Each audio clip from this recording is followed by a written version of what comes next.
Bonjour à toutes, bonjour à tous. Bienvenue pour ce webinaire organisé par Valobat au sujet de la REP du bâtiment et particulièrement dédié aux acteurs de la filière bois. Nous aurons le plaisir d'interagir et avec deux intervenants. Donc moi-même, Hervé Demetz, je suis le président de Valobat. Et Sébastien Flichy, je suis le directeur des opérations de Valobat. Voilà, donc encore une fois, bienvenue à toutes et à tous. Nous allons passer une bonne heure ensemble, si vous le voulez. D'abord, deux présentations, la mienne puis celle de Sébastien, qui sera plus particulièrement dédiée aux aspects opérationnels de collecte, de reprise et de tri des déchets. N'hésitez pas, n'oubliez pas à poser des questions ou à liker des questions. Sur votre écran, vous devez avoir en bas à droite un petit onglet qui s'appelle « Questions », auquel vous êtes peut-être familier. Et donc, n'hésitez pas. Et vous pouvez également, on va dire à la fin de chaque chapitre, interrompre pour poser des questions. On se fera un plaisir d'essayer d'y répondre. Voilà, merci beaucoup. Donc, je commence cette présentation. D'abord par un petit rappel du contexte réglementaire. Donc Valobat, qu'est-ce que Valobat? Valobat, c'est un éco-organisme qui a été créé pour répondre à l'obligation réglementaire de la responsabilité élargie des producteurs pour les produits et matériaux de construction. Et je suis heureux de vous annoncer d'ailleurs que Valobat est prêt maintenant, ou quasi prêt, à déposer une demande d'agrément. Notre objectif, c'est de déposer une demande d'agrément à l'été pour, nous l'espérons, selon le planning, être agréé en septembre. Je vais revenir là-dessus. Alors d'abord, peut-être un petit rappel sur ce que c'est que la REP et en quoi ça peut vous concerner. Vous êtes autour de cette table virtuelle un nombre important de producteurs de matériaux bois, de distributeurs de produits bois et autres, d'entreprises de mise en œuvre, de différents acteurs du tri, de la collecte, de la gestion des déchets, de la préparation et du recyclage des déchets. Et qui que vous soyez, de quelque nature que vous soyez, finalement, vous êtes concerné par la REP de façon diverse. Et qui que vous soyez, nous, Valobat, nous avons l'intention de répondre du mieux que ce sera possible à vos attentes, à vos besoins et à vous rendre des services. Alors, plus précisément, si vous êtes ce qu'on appelle metteur en marché, c'est-à-dire si vous êtes producteur, distributeur ou même entreprise de mise en œuvre, il y a de grandes chances que vous soyez metteur en marché de produits qui seront assujettis à cette responsabilité élargie des producteurs. À ce titre, vous devrez adhérer à un éco-organisme et vous devrez vous acquitter d'une éco-contribution. Valobat répondra à cette obligation, vous assurera la conformité réglementaire de manière la plus simple possible, en vous facilitant l'adhésion, en vous proposant des barèmes qui soient soutenables et en vous accompagnant dans tout ce parcours des metteurs en marché. Si vous êtes distributeur, vous êtes également concerné, très vraisemblablement, par ce qu'on appelle l'obligation de reprise, c'est-à-dire que vous devrez mettre en place, si la surface de votre point de vente est supérieure à 4000 m², un dispositif de collecte de déchets pour vos clients. Et Valobat va vous proposer un service pour, selon vos contraintes diverses et variées, notamment vos contraintes de surface, vos contraintes de personnel, vos contraintes de sécurité, mettre en place le dispositif le plus adapté à proposer un service qui soit à la mesure de votre clientèle, des attentes de vos clients et de votre plan de vente. Si vous êtes une entreprise de mise en œuvre, de déconstruction, de démolition, etc., vous êtes un détenteur de déchets. Et là, Valobat s'engage à mettre en place un maillage de points de collecte, de points d'apport volontaire, de centres, c'est-à-dire des points sur lesquels vous allez pouvoir déposer vos déchets et les déposer pour autant qu'ils aient été triés convenablement, c'est-à-dire par exemple qu'on ait séparé le bois des autres matériaux pour ce qui concerne les PMCB, ils vous seront repris grâce à la prestation de Valobat gratuitement. Voilà, je reviendrai là-dessus. Cette reprise gratuite des déchets pour autant qu'ils ont été triés, c'est peut-être la valeur ajoutée principale de la mise en place de cette filière REP sur laquelle vous vous posez peut-être d'ailleurs des questions de valeur ajoutée, on y reviendra.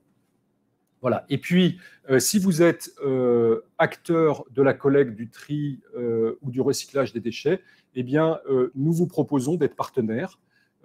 Nous engageons dès maintenant des appels d'offres. Sébastien va vous détailler tout ça. qui vont vous permettre de répondre, de vous positionner sur tout ou partie des prestations que nous pourrons réaliser ensemble, de manière à, ensemble, améliorer les performances de cette filière en termes de valorisation, de recyclage des déchets. Voilà, alors un petit mot sur le planning. Vous savez peut-être qu'initialement, le gouvernement avait prévu un démarrage de cette filière REP PMCB au 1er janvier 2022. Maintenant, il s'agit du 1er janvier 2023. Le gouvernement a, j'allais dire, enfin publié un cahier des charges d'agrément, c'est-à-dire le cahier des charges sur lequel nous travaillons pour déposer notre demande d'agrément. Ce cahier des charges est public. Je vais revenir sur les quelques éléments nouveaux qui figurent dans ce cahier des charges et qui sont importants à comprendre. Et puis, pour un metteur en marché, le timing maintenant dans les semaines à venir, il est assez simple et puis il va s'accélérer un peu. Voilà, c'est-à-dire que dès que nous, Valobat, obtiendrons notre agrément, c'est-à-dire j'espère en septembre, pour dire les choses, vous pourrez, et d'ailleurs vous devrez, adhérer à un éco-organisme et donc vous pourrez, dès ce moment-là, adhérer à Valobat. Si vous le souhaitez, je vous encourage à le faire et beaucoup l'ont déjà fait, on a plusieurs centaines de préadhérents aujourd'hui, vous pouvez d'ores et déjà préadhérer à Valobat, ce qui vous permettra de participer aux travaux, de bénéficier de l'information sur les derniers détails de mise en œuvre et surtout d'avoir une procédure d'adhésion qui soit simplifiée. Et dès que vous aurez adhéré, vous pourrez commencer à simuler vos déclarations de manière à avoir une idée de ce que cette éco-contribution va pouvoir représenter en termes de coûts dans le cadre de vos négociations avec vos clients qui vont démarrer très rapidement, bien évidemment, après l'été. Et là-dessus, Valobat va vous accompagner. Et puis, c'est à partir du 1er janvier 2023 et pas avant qu'on vous demandera effectivement des déclarations et qu'on commencera à facturer l'éco-contribution, cette facturation d'éco-contribution qui servira, je vais y revenir, à Valobat pour pouvoir réaliser ces prestations de services divers et variés. Voilà, donc à retenir, adhésion à l'automne et préadhésion dès maintenant pour être prêt et pouvoir faire en sorte que ça se passe le plus rapidement possible. Ce cahier des charges, donc, il nous dit un certain nombre de choses un peu nouvelles par rapport à ce qui était déjà défini par l'autorité législative, de diverses natures.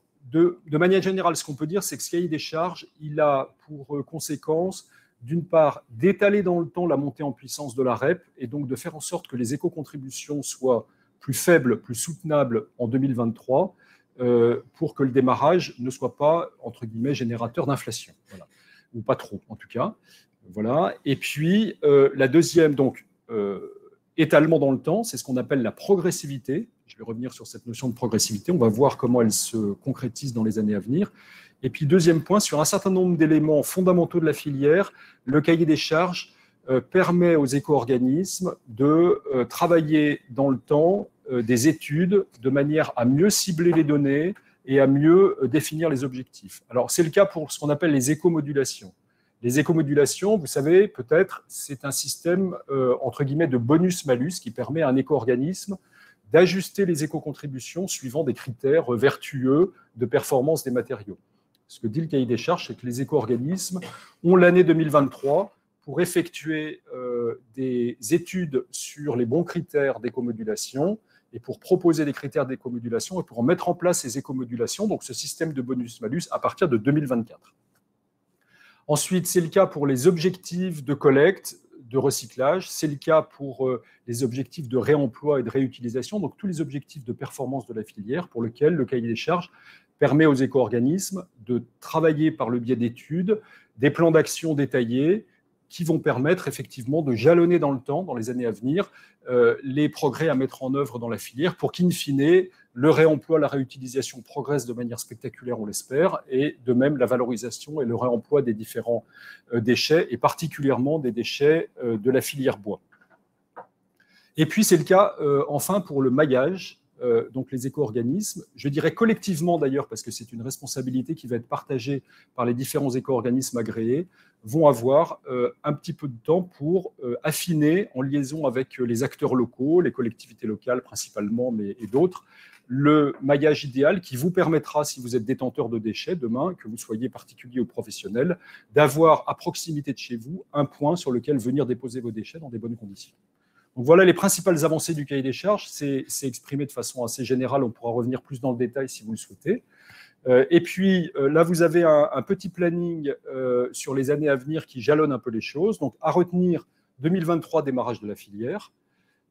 Ce n'est qu'en 2024 que les éco-organismes auront l'obligation de prendre en charge ce qu'on appelle la collecte conjointe, c'est-à-dire des déchets qui seraient entre guillemets mélangés dans un contenant et ensuite triables séparément. En pratique, on parle de métal, bois, plastique, voilà, et pas autre chose pour le bâtiment. C'est le cas pour la prise en charge des coûts de transport depuis les chantiers, où la prise en charge des éco-organismes sera progressive, 50% à partir de 2024 et ensuite 80% dans les années à venir. Voilà, je ne rentre pas plus dans le détail pour les autres sujets, mais vous voyez, l'idée de cette progressivité, c'est que chaque année, des nouvelles obligations vont s'imposer aux éco-organismes, et non pas tout à la fois comme c'était prévu au début. Et comme à chaque nouvelle obligation d'éco-organisme, il y a des coûts, il y a des dépenses, il y a des soutiens à apporter aux acteurs de la filière, et ben, ça veut dire que finalement, l'éco-contribution qui va permettre de soutenir ces coûts, début 2023, elle va être relativement modérée pour ensuite progresser au fur et à mesure de l'avancement de la filière.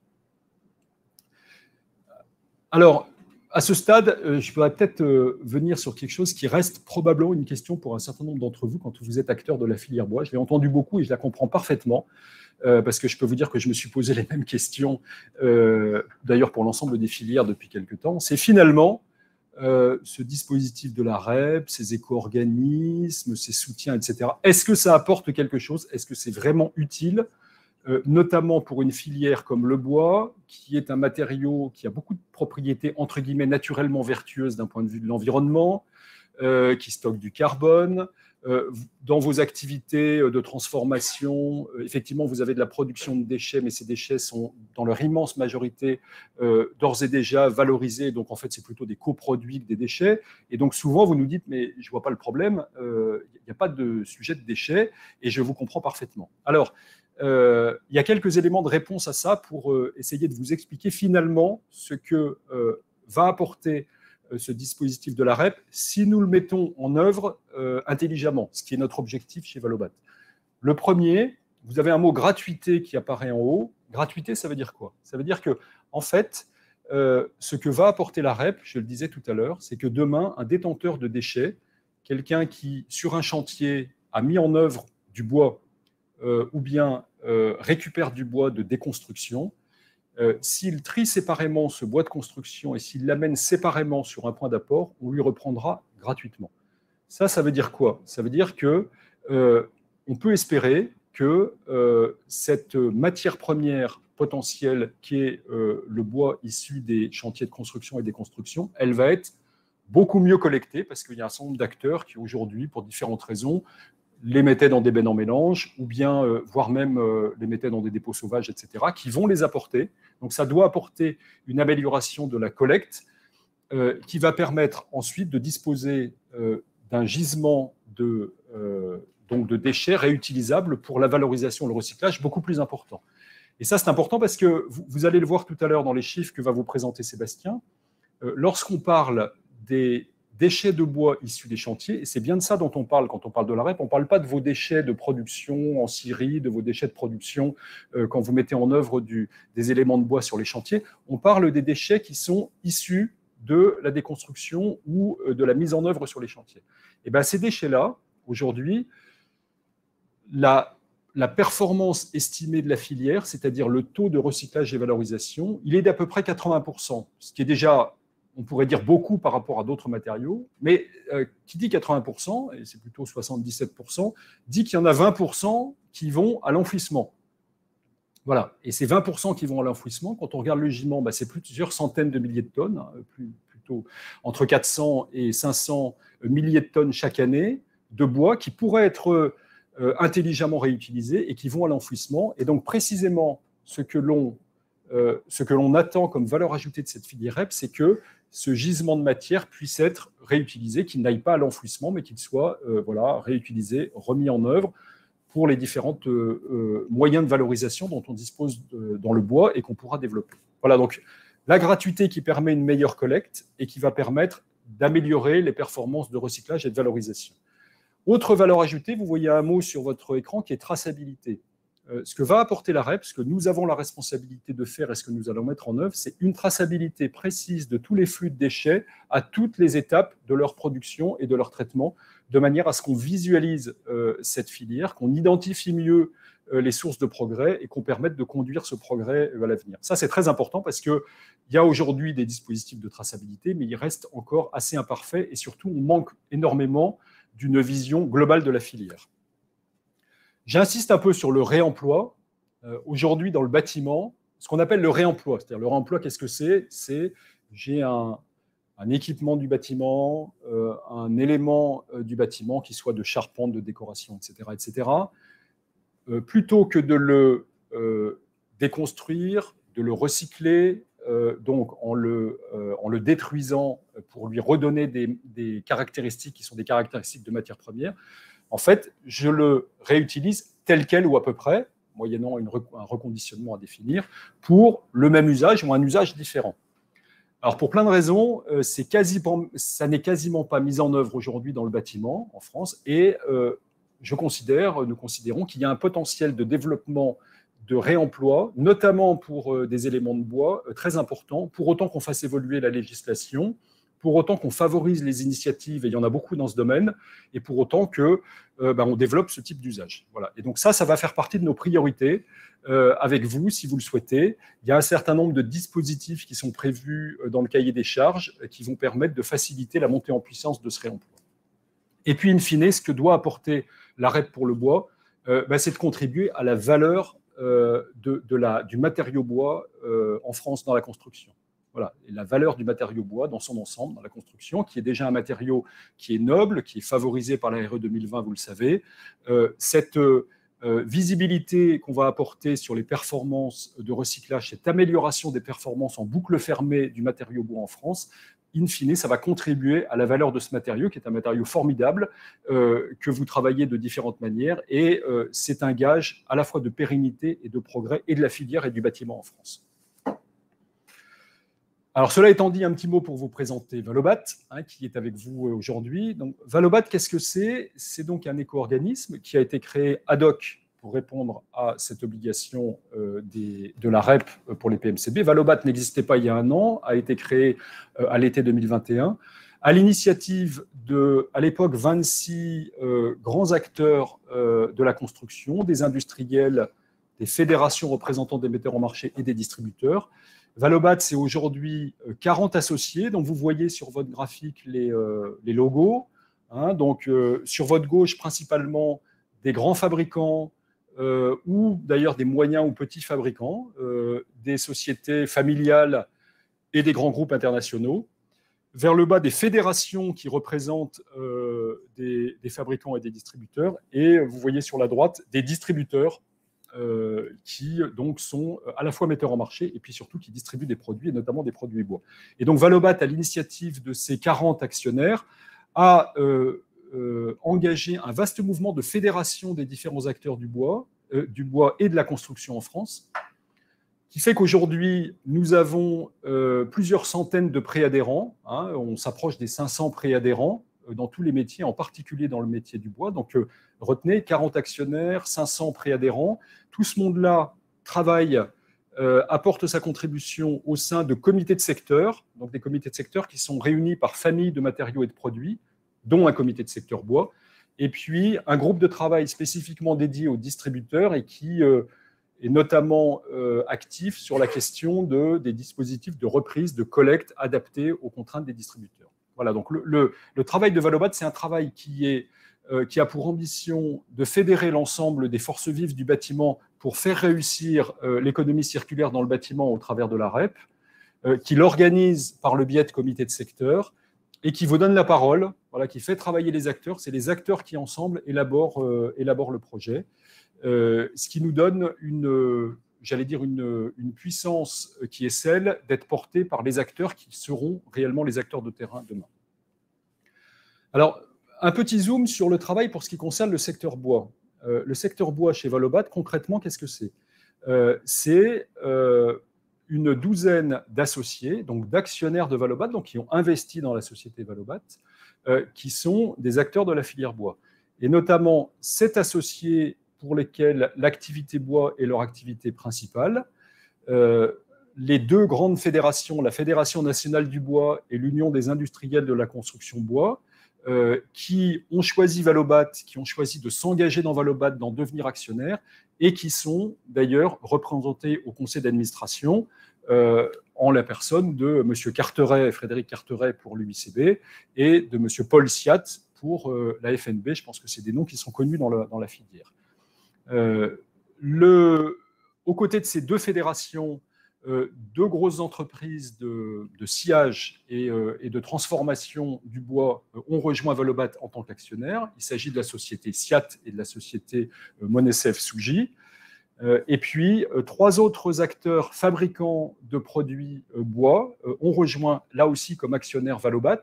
Suisse Chrono, qui est donc un grand fabricant de panneaux et leader de l'OSB en France, grand utilisateur de déchets de bois pour son propre process de fabrication. Le groupe Beaulieu, avec de la fabrication de parquets Berrywood en France. Et puis Buitex, qui est une entreprise extrêmement originale, qui fabrique des isolants à base de matériaux biosourcés, dont du bois, et de matériaux recyclés. Donc vous voyez un panel d'acteurs assez variés, extrêmement représentatifs de la filière et qui connaissent bien les sujets pour élaborer le travail avec Valobat. Et puis, il y a également 5 autres associés de Valobat qui participent aux travaux parce que le bois, ça les intéresse, parce qu'ils sont engagés dans le bois, plutôt à titre secondaire, ce n'est pas leur activité principale. Alors, vous avez le groupe Soprema et le groupe Knauf qui fabriquent dans des grandes dimensions des isolants à base de bois. Vous avez le groupe Brillant qui est charpentier métallique, mais également charpentier bois. Vous avez Saint-Gobain Distribution Bâtiment, qui notamment au travers de ses enseignes Dispano et Pano France est un grand distributeur de produits bois. Et l'UFME, l'Union des fabricants de menuiserie, donc au travers des fabrications de menuiserie de bois. Voilà. Donc tous ces 12 associés organisent les travaux avec Valobat. Les nombreux préadhérents qui nous ont déjà rejoints et on vous invitera à nous rejoindre si vous le souhaitez par la suite, contribuent aux travaux. Et les travaux, c'est quoi ? C'est ce que vous voyez sur la droite de votre écran. C'est ce secteur bois qui a déterminé la liste des produits assujettis. C'est ce secteur bois qui a construit les barèmes d'éco-contribution. C'est ce secteur bois qui a travaillé sur la mise en place d'un mécanisme de déclaration simplifiée pour les petits metteurs en marché. Je reviendrai là-dessus parce que pour nous, un enjeu très important, si vous êtes des acteurs de moyenne ou petite taille, c'est que la REP soit facile pour vous. Et donc, le secteur bois a élaboré et a voté un principe de ce qu'on appelle déclaration simplifiée pour vous faciliter les choses. Et puis, c'est ce secteur bois qui va démarrer les réflexions sur cette écomodulation pour ces systèmes de bonus-malus qu'on mettra en œuvre en 2024. J'insiste aussi sur des actions de lobbying que nous avons engagées, que nous continuons à mener, main dans la main, j'allais dire, avec la Fédération nationale du bois et avec l'Union des industriels de la construction bois. Et là, un grand merci à ces 2 acteurs, à Ambre, qui je crois est en ligne aujourd'hui, à Nicolas Douzin pour la FNB, à Dominique Cotineau pour l'UICB. Nous avons travaillé, nous sommes en train de travailler auprès des pouvoirs publics dans différentes directions qui nous semblent essentielles pour la filière du bois. Un, c'est d'obtenir la possibilité de rendre visible sur la facture de manière séparée l'éco-contribution, et nous avons obtenu un dispositif dont nous nous apprêtons à voter la mise en œuvre en conseil d'administration de Valobat. Donc ça, c'est une vraie satisfaction, je peux vous dire. 2, pour réévaluer des données de base qui vont permettre d'obtenir que l'éco-contribution soit soutenable, qu'elle soit à un niveau qui soit plus faible que ce que certains ont cru à un moment, ou ont craint à un moment. Et enfin, et là c'est très important, on n'est pas encore au bout du sujet, les discussions sont encore en cours, clarifier la définition des produits assujettis et des metteurs en marché. Vous savez qu'il y a encore un doute qui subsiste sur, dans la filière bois, qui vont être les metteurs en marché, est-ce que ça va être plus en amont, plus en aval, il y a des discussions là-dessus, et on est très actifs avec la FNB, avec l'UICB, pour faire entendre la voix des acteurs de la filière.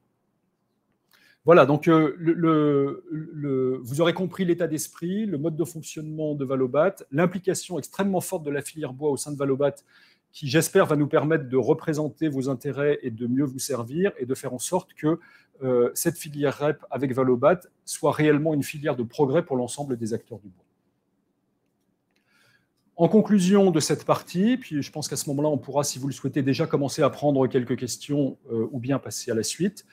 Les engagements de Valobat à vos côtés. Notre premier engagement, il est central depuis le début, c'est de créer un éco-organisme fabriqué, conçu, voulu par des acteurs de la filière du bâtiment, des gens qui connaissent le bâtiment, qui en comprennent les contraintes, qui en soient des acteurs au quotidien et qui fassent en sorte que la REP soit adaptée aux contraintes du bâtiment, avec une volonté d'entraîner toute la profession. Et je crois que vous l'aurez compris, hein, quand on voit la représentativité extraordinaire de nos actionnaires et de nos préadhérents, en fait, aujourd'hui, nous sommes portés par un mouvement qui nous permet modestement de contribuer à entraîner toute la profession. En tout cas, ça fait peser d'ailleurs une responsabilité importante sur nous dont nous sommes conscients. Et puis, ça nous donne la possibilité d'avoir une vraie ambition en termes d'innovation, de recherche, de développement au service de l'éco-conception dans le bâtiment, parce qu'il ne s'agit pas seulement de mieux traiter les déchets d'aujourd'hui, il s'agit de faire en sorte que les bâtiments que nous concevons aujourd'hui et que nous construirons demain soient conçus de manière à être mieux démontés, que leurs composants, sous-composants soient conçus de manière à pouvoir être facilement réemployables, réutilisables, recyclables. Et là, il y a du travail d'innovation à réaliser. Nous avons l'ambition de jouer un rôle de soutien, de déclencheur de ces travaux. Donc, premier engagement au service de l'ensemble de la filière du bâtiment. Voilà. Ensuite, deuxième engagement, un éco-organisme au service de tous les metteurs en marché. Et là, je voudrais insister particulièrement, je vous parlais des petits, moyens metteurs en marché. C'est une de nos convictions chez Valobat. Une des particularités de la filière du bâtiment, c'est qu'il y a beaucoup d'acteurs de toute taille, notamment des entreprises familiales, qui sont celles qui font, j'allais dire, la saveur du bâtiment et qui finalement font l'ossature du bâtiment au quotidien en France. Il faut que cette REP, qui est quelque chose qui pourrait paraître compliqué sur le plan administratif, etc., soit accessible pour toutes et ne soit pas une charge notamment administrative stupide et démesurée. Et donc, nous mettons en place, nous nous engageons à mettre en place des dispositifs pour simplifier tout ça et pour nous adapter à ces acteurs. Voilà. Et puis, tous les acteurs, ça veut dire aussi les acteurs de tous les secteurs, tous les matériaux. Et vous avez vu que au sein de nos 9 secteurs, en fait, nous sommes représentatifs avec des acteurs dans chacun des secteurs de toutes les familles de produits et matériaux qui sont engagés dans un bâtiment. Et enfin, tous les acteurs, ça veut dire tous les acteurs en termes de nature, que ce soit les entreprises de mise en œuvre, que ce soit les distributeurs, que ce soit les industriels qui fabriquent, et que ce soit même les maîtres d'ouvrage, les maîtres d'œuvre. Voilà, donc au service de tous les acteurs. Et puis, notre troisième engagement, en fait, c'est de faire de ce que probablement vous percevez pour un certain nombre d'entre vous quand vous êtes metteur en marché, d'abord comme une contrainte. Voilà, c'est une nouvelle obligation qui s'applique à vous, je suis bien d'accord, c'est comme ça. On ne l'a pas forcément voulu, mais elle s'impose à nous. D'en faire une opportunité pour vous. Une opportunité d'améliorer la performance de l'ensemble de la filière, une opportunité d'innovation pour vous, pour que les produits que vous concevez et que vous vendez deviennent plus vertueux vis-à-vis de l'environnement et donc plus attractifs pour vos clients, et puis une opportunité de communication, de valorisation de votre offre de ce point de vue-là et des bénéfices des produits bois de manière générale. Donc voilà ce qu'on entend, ce que nous voulons réaliser pour vous, ce qu'on a commencé à réaliser et ce qu'on pourra évidemment réaliser de manière beaucoup plus forte et puissante dès que vous nous aurez fait la confiance d'adhérer et que nous aurons commencé nos activités opérationnelles, c'est-à-dire dès 2023, on l'espère. Nous avons prévu toute une palette de services adaptés pour chaque typologie de metteur en marché, les fabricants, les distributeurs et particulièrement les petits metteurs en marché. Je ne rentre pas dans le détail. Vous voyez surtout, ce qui est intéressant, c'est de regarder la colonne de droite qui dit que finalement, notre focus principal, notre centre d'intérêt principal, c'est les petits. Évidemment, on s'intéresse aux gros pour leur apporter le service convenable, mais les petits ont peut-être plus besoin qu'on s'intéresse à eux et c'est donc ce qu'on fait. Voilà, peut-être à ce stade, je m'arrête 2 minutes. Je ne sais pas s'il y a des questions qui méritent qu'on y réponde tout de suite, avant de céder la parole à Sébastien pour la troisième partie. Alors, je vois… Oui, alors je vais essayer de lire les questions, il faut que je m'approche un peu. Je vois une première question. Bonjour, le support sera-t-il transmis ou téléchargeable ensuite? La réponse est oui. voilà, il vous sera transmis. Et merci beaucoup encore de votre participation à cette réunion. Nous sommes fabricants de charpente industrielle, charpente tradie et murs ossature bois. Avons-nous obligation de adhérer? Alors la réponse est très vraisemblablement oui. Alors là-dessus, je dois être un peu prudent parce que, comme je vous l'ai dit tout à l'heure, les discussions sur la définition du metteur en marché, est-ce que ça va être celui qui fabrique la charpente à la fin ou est-ce que c'est celui qui fabrique le produit brut qui sert d'élément à la charpente, elles ne sont pas terminées. Et ça va être tranché par le ministère de l'Environnement. Et il n'est pas certain d'ailleurs qu'il tranche tout de suite. Il va publier ce qu'on appelle un avis au producteur dans les jours à venir qui va donner des indications là-dessus.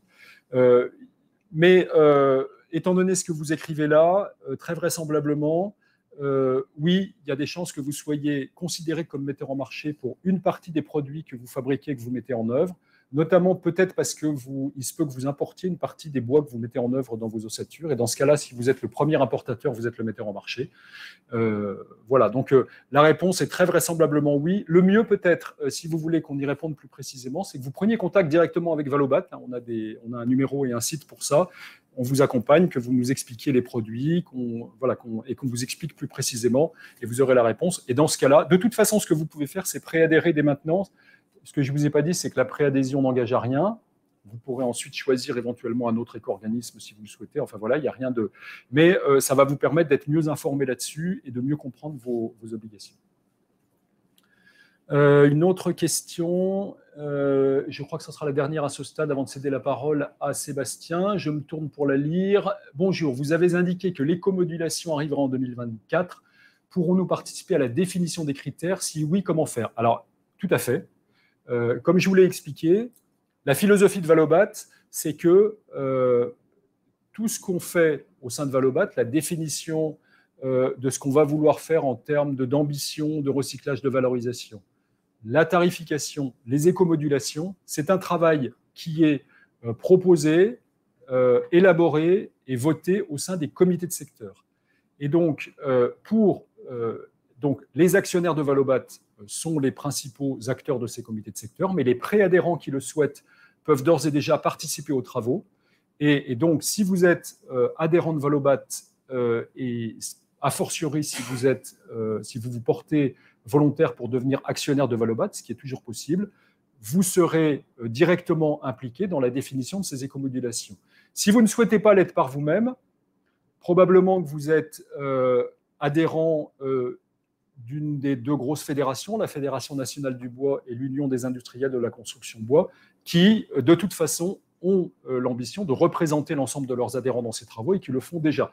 Donc, vous aurez deux possibilités, soit y contribuer indirectement en faisant connaître vos avis à ces fédérations ou à la fédération dont vous êtes adhérent, et c'est elle qui vous représentera, soit si vous êtes directement adhérent et a fortiori actionnaire, de prendre part directement aux travaux.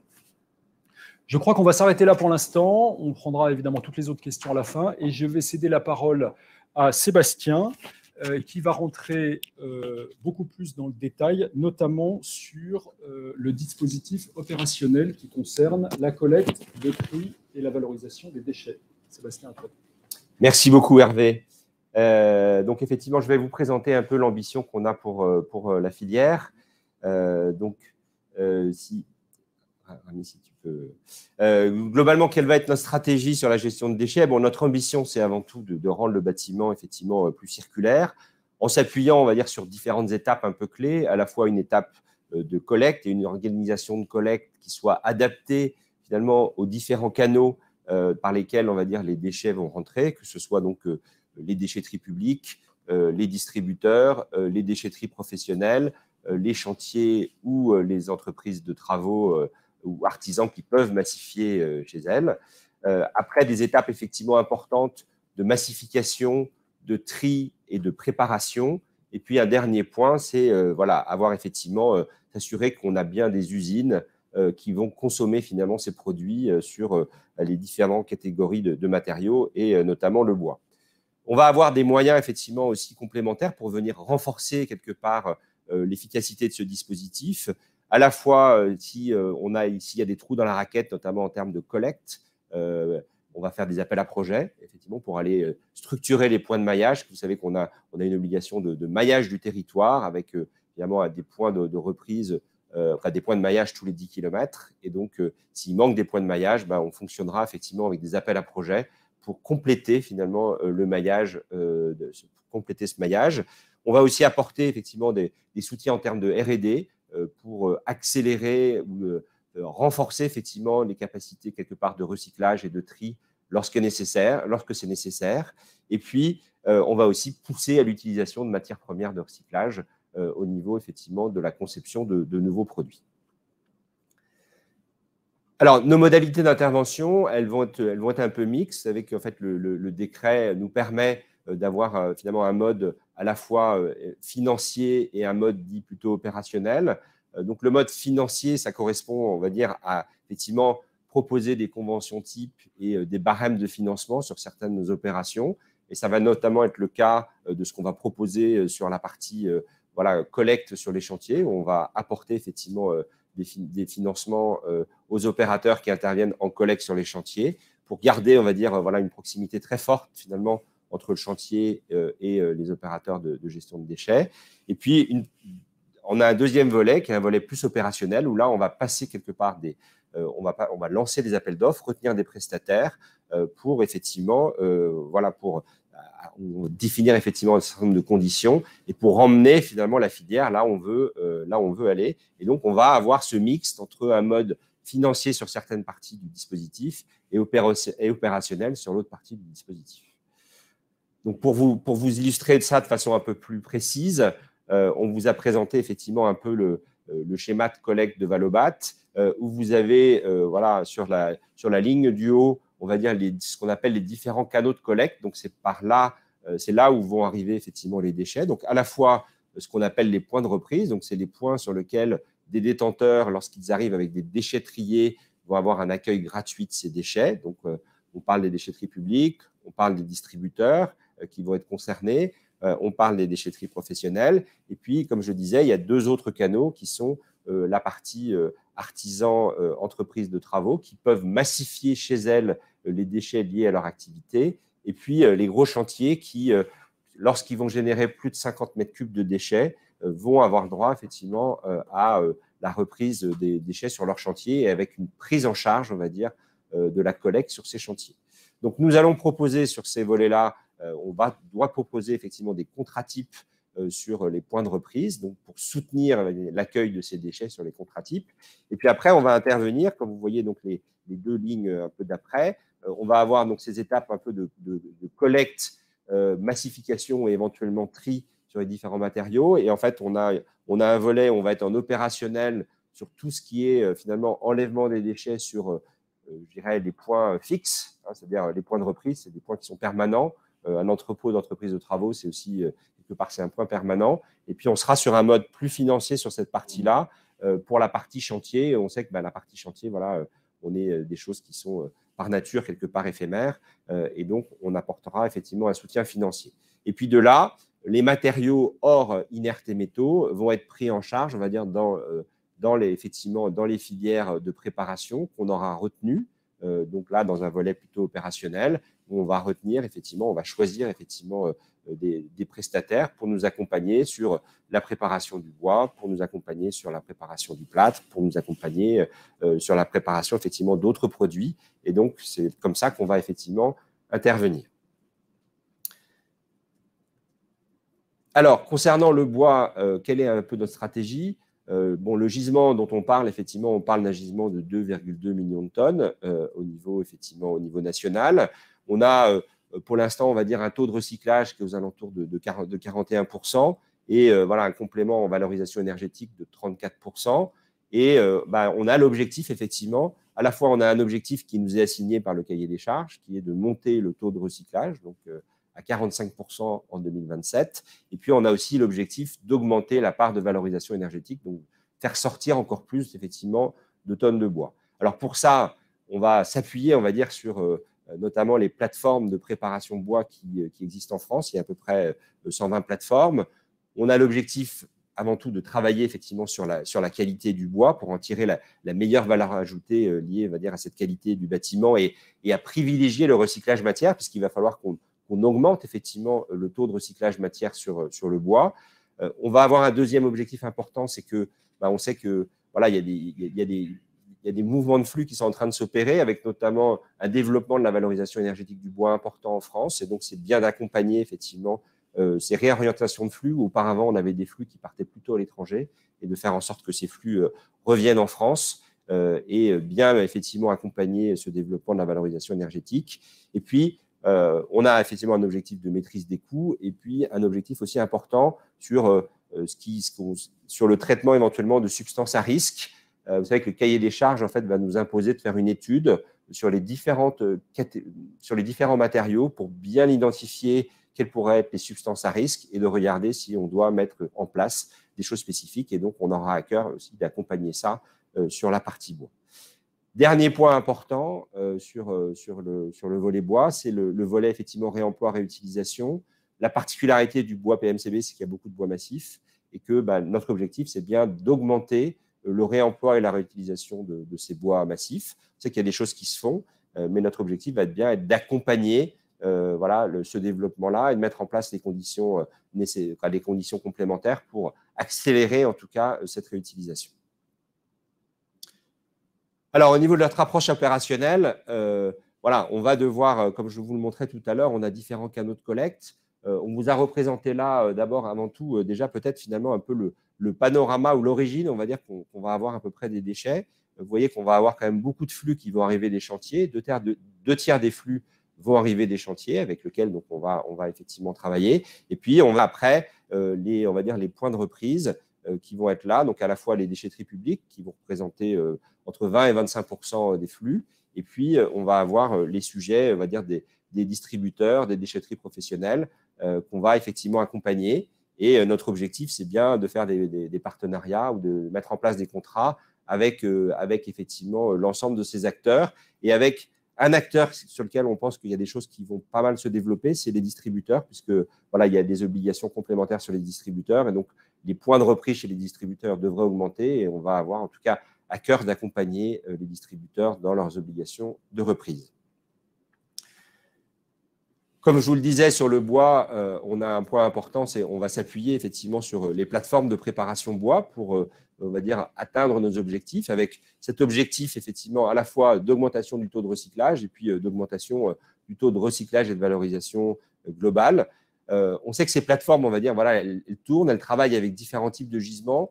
On a pris quelque part le choix de dire on ne veut pas dissocier ce que font les plateformes des exutoires, puisque voilà, il y a un lien très fort finalement entre ce que la plateforme de préparation va faire pour répondre au cahier des charges des différents exutoires qu'il y a, que ce soit des exutoires en termes de recyclage ou que ce soit des exutoires en termes de valorisation énergétique. Et donc, on a pris le parti, en tout cas, vraiment de laisser ce lien fort entre la préparation et les exutoires, même si on va, je dirais, dans le cadre effectivement des marchés qu'on va passer, donner effectivement des objectifs et on va attendre des engagements, on va dire, de ces plateformes pour nous permettre de répondre à ces objectifs. Alors là, juste, c'était pour vous donner un petit panorama de sites, effectivement, notamment qui consomment du bois de recyclage, qui recyclent, on va dire, du bois de recyclage. Donc, c'était donné voilà, juste un aperçu de ce qu'on pouvait avoir à la fois sur le territoire français et aussi sur les pays limitrophes. Et sachant qu'on ne vous a pas représenté sur cette carte, effectivement, tous les potentiels, on va dire, de chaudières pouvant utiliser du bois de recyclage. Mais voilà, on sait qu'on a quand même un nombre d'acteurs importants derrière les plateformes de préparation qui vont être capables, on va dire, de consommer ce bois de recyclage. Donc, on n'a pas beaucoup d'inquiétude sur les débouchés. Alors, pour mettre ça en place et pour, voilà, effectivement, pour répondre effectivement à l'organisation qu'on souhaite mettre en place, on est en train de structurer effectivement des appels d'offres et des marchés. On vous a représenté ici effectivement la façon dont ça va un peu s'articuler. On vient de lancer effectivement des marchés sur la partie collecte, tri, massification. Et puis, on va lancer petit à petit effectivement d'autres marchés, à la fois des marchés dans peu de temps sur la partie collecte et démantèlement des menuiseries, et puis après des marchés sur la préparation, dont les marchés de préparation de bois, donc qui vont être lancés, effectivement, qui vont être lancés à la fin de l'été et pour avoir des retours, on va dire, de la part des prestataires sur début octobre. Tout ça dans l'objectif d'être opérationnel, on va dire, début janvier, comme nous le demandent les pouvoirs publics. Voilà, donc en résumé, en tout cas sur notre approche, effectivement, sur nos stratégies sur le bois, avant tout, c'est priorité au réemploi et au recyclage et au principe de proximité. Donc, on souhaite vraiment accompagner le développement de solutions de réemploi et de recyclage, de boucles locales. On va travailler effectivement aussi avec les plateformes de bois pour travailler sur ce volet augmentation du recyclage matière et sans oublier la partie énergie, hein, c'est-à-dire que on n'est pas à opposer effectivement les choses, mais on doit travailler pour finalement atteindre collectivement ces objectifs. Deuxième point important, c'est avoir des solutions de collecte adaptées aux détenteurs. Donc, la diversité des solutions selon les canaux de collecte. Mais avec un point important, c'est qu'on souhaite quand même que les messages soient les plus homogènes possibles vis-à-vis des détenteurs pour éviter finalement que les détenteurs soient un peu perdus entre je vais chez un distributeur ou qu'est-ce que je fais sur un chantier. Et on souhaite avoir les messages les plus homogènes possibles. Et avec l'objectif, c'est qu'il y ait le maximum de tri à la source qui soit fait parce que c'est ça qui nous permettra effectivement d'atteindre nos objectifs. Et puis, dernier point important, la nécessité d'innover. On va avoir effectivement des budgets de R&D pour accompagner les projets. Je vous parlais de du renforcement, on va dire, du développement de la réutilisation de bois massif. C'est un point important. On va avoir ce sujet aussi peut-être sur certaines substances. Mais ça, on va dire, c'est les résultats de l'étude qu'on doit mener dans les 2 premières années de l'agrément qui nous éclaireront là-dessus. Mais on aura en tout cas cet objectif d'accompagner effectivement cela. Voilà, avec Hervé, on va effectivement pour conclusion de nos engagements pour la filière bois. Merci Sébastien. Ah oui, alors je reprends le micro. On va se faire un partage de micro. Voilà. Bon, en conclusion, ce qu'on a envie de faire avec vous et pour vous, c'est d'accompagner les metteurs en marché vers la filière REP, de la rendre simple, de la rendre utile. Voilà, et je crois qu'on a déjà pas mal commencé le travail dans ce domaine, on en est assez satisfait et bienvenue si vous nous rejoignez. Deuxièmement, une ambition forte d'encourager le réemploi des produits bois. J'ai insisté là-dessus tout à l'heure et on réinsistera beaucoup là-dessus. Et je suis sûr qu'il y a beaucoup de choses à faire dans le domaine. Et je suis très impressionné d'ailleurs par le nombre d'initiatives portées par plein d'acteurs différents, notamment des acteurs de l'économie sociale et solidaire, mais pas que, dans ce domaine, et on va les soutenir. Troisième engagement, c'est construire avec vous des critères d'écomodulation qui soient adaptés à la filière bois et qui contribuent à ce mouvement vertueux qu'on entend pousser. Quatrième engagement, c'est mettre en place, pour ceux qui le désireront, la visibilité de cette éco-contribution de manière séparée sur la facture, etc., etc. Donc voilà, on est en train de travailler là-dessus et ça sera prêt, et je pense voter dans les jours à venir. Et puis, en conclusion, tout ça, ça doit permettre de porter la valeur du bois et de porter l'image vertueuse de la filière bois au sein du bâtiment et au-delà. Voilà ce qu'on espère faire avec vous. Avant de conclure et de passer à la session de questions-réponses, peut-être un petit point sur la préadhésion. Hein. Donc, on vous a parlé de préadhésion. Vous avez le moyen sur notre site ou via le QR code de venir préadhérer chez Valobat. Préadhérer chez Valobat, donc c'est facile, c'est immédiat. Ça ne vous engage absolument à rien. Sauf à recevoir de l'information, à pouvoir contribuer aux travaux si vous le voulez, et ensuite vous ferez ce que vous voudrez, et puis ça vous permet également, lorsque vous serez effectivement soumis à l'obligation d'adhérer, d'avoir une procédure simplifiée pendant laquelle on va vous accompagner de manière à faire ça rapidement et à faire partie des acteurs qui seront les premiers à être dans le système, j'allais dire sans risque, et d'en tirer profit pour leur activité. Voilà, je crois qu'on a terminé cette présentation. Merci beaucoup pour votre attention. Merci pour ceux qui ont posé des questions et on va maintenant essayer d'y répondre. Alors, je vais essayer de les prendre dans l'ordre où je les vois défiler. Bonjour, comment sera calculé le montant de l'éco-contribution pour les panneaux CLT? Il paraît nécessaire de considérer la durée de vie du matériau. Par exemple, un panneau CLT aura une durée de vie supérieure à 50 ans. en comparaison avec une cloison plâtre qui peut avoir une durée de vie inférieure à 10 ans.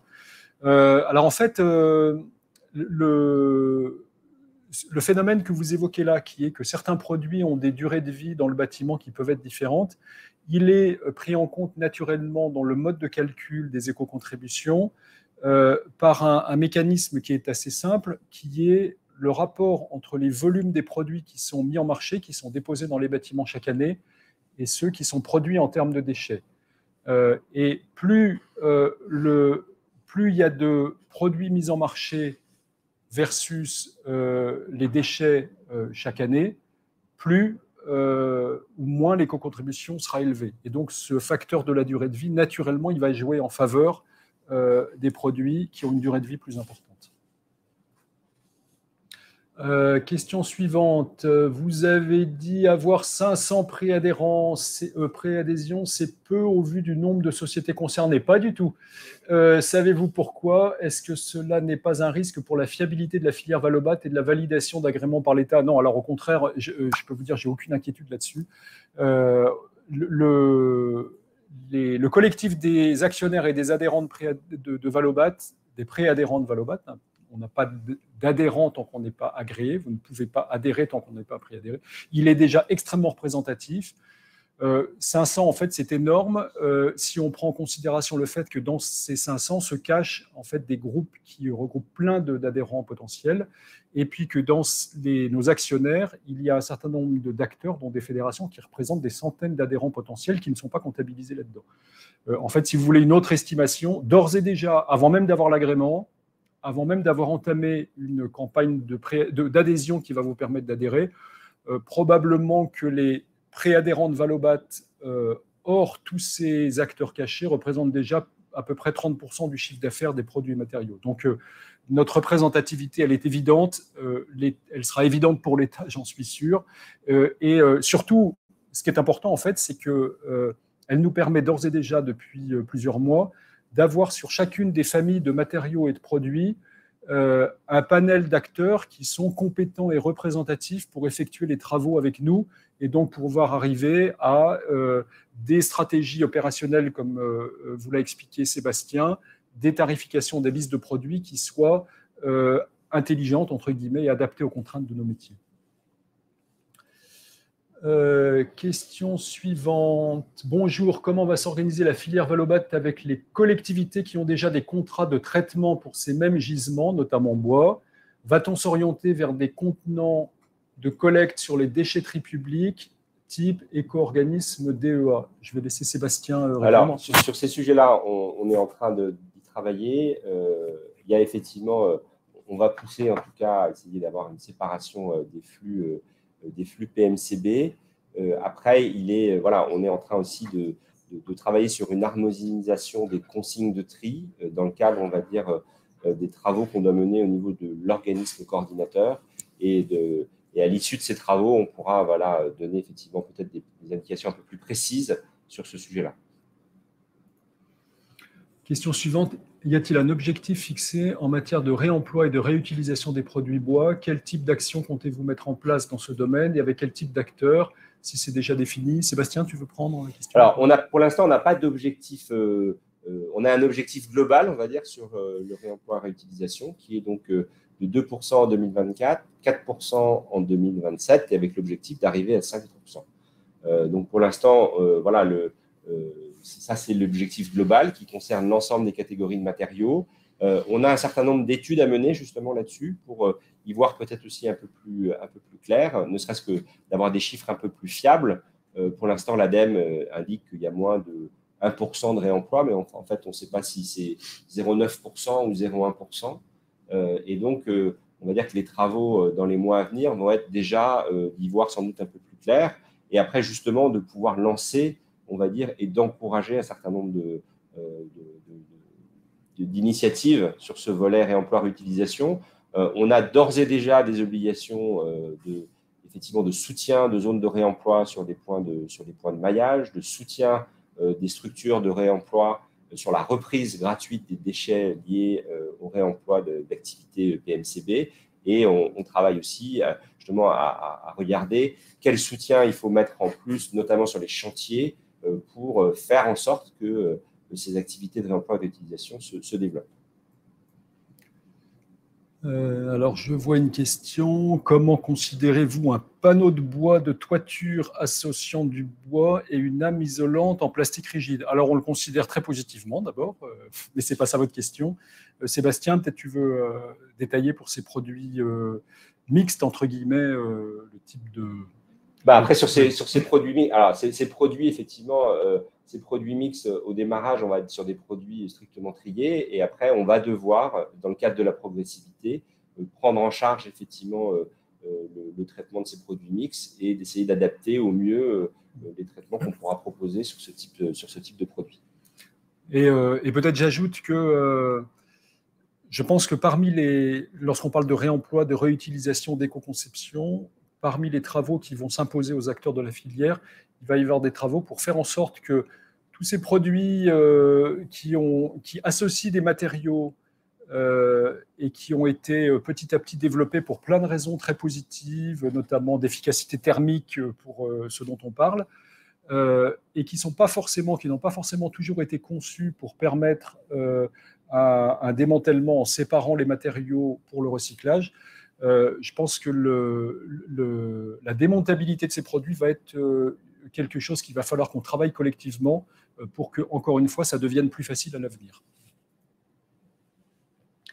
Avez-vous déjà des pistes ou des négociations ou des accords pour les bennes, pour les transporteurs? Vas-y, Sébastien. Alors là, on est, comme je le disais, on est dans une phase d'appel d'offres. Je vous montrais tout à l'heure un peu la chronologie, le timing envisagé pour les appels d'offres. Donc, on a lancé, on va dire, une première consultation lundi dernier.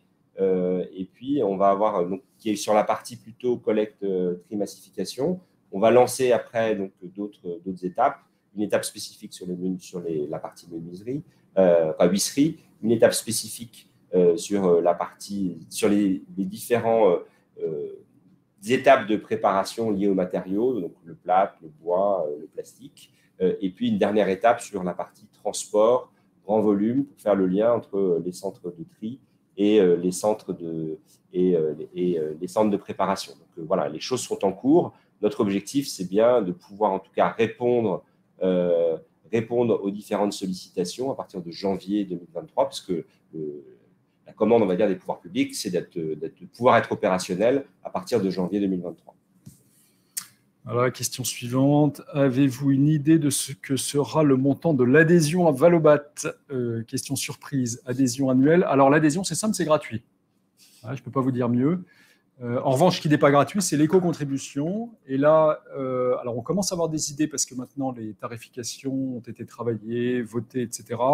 Tout n'est pas complètement finalisé parce qu'il y a encore des échanges à venir, notamment avec les pouvoirs publics. Mais l'adhésion, elle est gratuite en tant que telle. On prévoit des contrats d'adhésion qui soient annuels, voilà, avec une évaluation annuelle des montants mis en marché, une déclaration annuelle, une seule, donc de manière à ce que ce soit le plus simple possible. Et puis, en revanche, des prélèvements qui seront effectués tous les 4 par an, tous les 3 mois, sur la base d'une estimation, et ensuite avec un correctif l'année suivante. Voilà.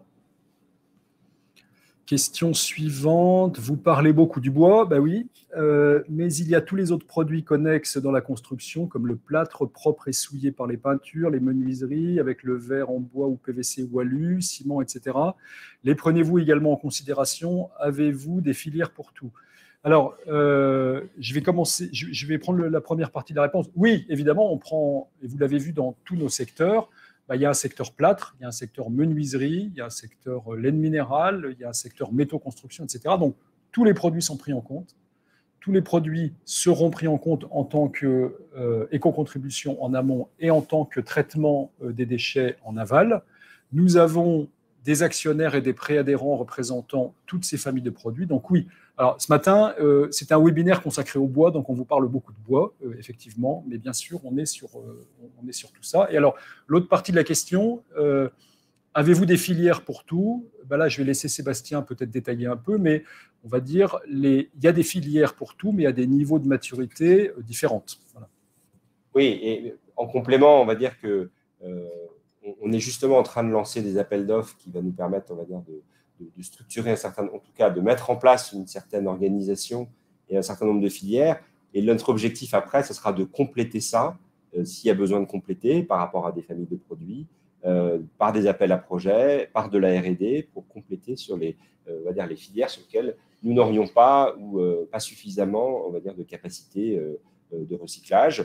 On a des produits sur lesquels on sait qu'il y a des choses effectivement à développer, notamment, on parlait là des sujets éventuellement de produits complexes. Voilà, on va avoir ça à traiter. Donc, on a quand même beaucoup de matériaux sur lesquels il y a déjà des filières et plutôt en nombre suffisant. Et puis après, on va travailler effectivement sur le complément pour pouvoir effectivement augmenter la performance de la filière et nous permettre de répondre aux objectifs qui nous sont assignés. Et j'en profite d'ailleurs pour souligner qu'une partie des filières qui existent sont en fait des filières qui ont été développées à l'initiative d'acteurs producteurs qui sont aujourd'hui parmi les actionnaires de Valobat ou les préadhérents de Valobat. Les grands acteurs des sols souples, les grands acteurs du plâtre ont mis en œuvre d'ores et déjà des processus qui permettent de reprendre des déchets de chantier ou des déchets de mise en œuvre pour les réintégrer dans leur processus de fabrication. Il y a d'autres exemples comme ça. Et ces exemples ne demandent qu'à être développés à l'avenir. Et c'est déjà, on est dans une vraie dynamique. Les choses sont en train de bouger de manière extrêmement rapide depuis quelques années. L'économie circulaire, elle est déjà en marche dans l'ensemble des filières. Question suivante. Bonjour. Sur les 2,2 millions de tonnes de déchets bois, à combien estimez-vous la part des produits traités avec des produits de préservation, biocides, type CCA et autres? Alors là, je me tourne vers Sébastien. Alors, je n'ai pas forcément de données très, très précises sur le sujet. Ce qui est clair, c'est que de toute façon, sur ces sujets-là, on va devoir, comme je le disais tout à l'heure, on va devoir mener une étude sur les premiers mois de l'agrément, sur justement la qualification, on va dire, d'un certain nombre de substances qu'on peut trouver dans les différentes familles de produits pour regarder et justement et pour éventuellement adapter certains traitements. Voilà, ça fait partie en tout cas des objectifs qui nous sont assignés par les pouvoirs publics, de mener ces études et d'ajuster effectivement derrière nos traitements en fonction des résultats de ces études. Et c'est clair que dans la marge de progrès, dans la masse de déchets qui aujourd'hui est peu ou pas valorisée, les produits que vous mentionnez là dans votre question sont au centre et qu'il va falloir qu'on trouve des solutions là où il n'y en a pas encore, oui, qu'on les développe. Question suivante. Avez-vous déjà étudié les collectes des produits? Par exemple, pour les produits bois ou à base de bois, devons-nous avoir une benne bois non traitée, une benne bois traitée, une benne isolant bois, etc., etc. Une seule benne pour tout produit à base de bois? Alors, en côté collecte, de toute façon, on va être plutôt sur des sujets de une benne bois. Et après, s'il y a besoin de faire des séparations, on va dire diverses et variées, ça va plutôt être réalisé au niveau des centres de préparation. L'objectif, c'est bien, en fait, sur les différentes familles de produits, que ce soit le bois, mais on a aussi d'autres familles de produits. On a des problématiques aussi d'arriver à séparer finalement les différentes catégories de produits, sous-catégories de produits. Ce sera plutôt fait sur les centres de préparation. Merci. Question suivante. Bonjour. Vous avez envoyé récemment des invitations pour le Valobat Tour. Merci pour cette publicité dans plusieurs grandes villes de France. Malheureusement, je ne pourrai pas me rendre à la session proche de chez moi, Strasbourg. Pouvons-nous prendre un rendez-vous avec un expert pour bien comprendre quels produits sont concernés? Oui, bien sûr. Bien sûr. Alors, j'en profite. Merci de me tendre la perche. Donc, Valobat qui avait organisé un premier Valobat Tour à l'automne dernier pour aller à la rencontre des acteurs de terrain, va le refaire à l'automne, dans le courant du mois d'octobre. Donc, vous êtes cordialement invités à vous inscrire. On a lancé les inscriptions ces jours-ci et d'ailleurs, ça démarre très très fort. Ça nous a étonnés. Donc on voit une montée de l'intérêt très fort. Donc ne tardez pas et n'hésitez pas à vous inscrire. C'est vraiment le moment pour nous à la fois de vous écouter, de vous apporter des réponses, etc. Mais pour ceux qui ne pourraient pas se rendre, utilisez notre site Valobat et notre numéro d'appel. Et si vous avez des questions très précises, comme celles que vous évoquez là, on va tenter d'y répondre avec vous en ligne. Valobat apportera-t-il un outil informatique permettant le suivi de la traçabilité des déchets? Par exemple, je suis négociant, je dois justifier de la collecte des déchets de mes artisans Avez-vous ou aurez-vous un outil permettant cela et un historique de suivi des déchets collectés et retraités? Oui, Sébastien. donc nous allons mettre à disposition des points de reprise, un outil pour effectivement faire le suivi des apports, parce que de toute façon, il va falloir justifier pour la gratuité de l'origine quelque part des déchets. Donc on aura bien effectivement cet outil de suivi, et il y aura bien après, il y a nos outils aussi,